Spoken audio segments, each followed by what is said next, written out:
YouTube کا stories feature ختم کرنے کا اعلان۔ یوٹیوب نے اپنے پلیٹ فارم پر سٹوریز فیچر کو ختم کرنے کا اعلان کیا ہے۔ یہ فیچر 2018 میں متعارف کرایا گیا تھا اور کریٹرز میں کافی مقبول تھا۔ یوٹیوب کی جانب سے جاری بیان کے مطابق اب کمپنی کی جانب سے سٹوریز کی بجائے کمیونٹی پوسٹس اور مختصر ویڈیوز کے سیکشن شارٹس پر توجہ مرکوز کی جائے گی۔ بیان میں بتایا گیا کہ 26 جون 2023 کو سٹوریز پوسٹ کرنے کے لیے آخری دن ہوگا، جس کے بعد اسے مزید استعمال کرنا ممکن نہیں ہوگا۔ 26 جون کو پوسٹ کی جانے والی سٹوریز 3 جولائی تک پلیٹ فارم پر نظر آئیں گی، جس کے بعد یہ فیچر باضابطہ طور پر ختم ہو جائے گا۔ کمپنی کا کہنا تھا کہ صارفین کو پہلے ہی شارٹس، لائیو اور کمیونٹی پوسٹس کی شکل میں ایسے ٹولز فراہم کیے جا چکے ہیں جو ان کے ناظرین کو انگیج رکھتے ہیں۔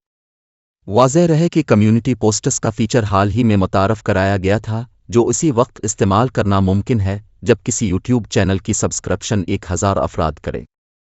یوٹیوب سٹوریز کو اس ویڈیو شیئرنگ پلیٹ فارم نے انسٹاگرام اور اسنیپ چیٹ کے مقبول سٹوریز فیچر کے مقابلے میں متعارف کرایا تھا، تاہم یہ فیچر عام صارفین میں کچھ زیادہ مقبول نہیں ہو سکا۔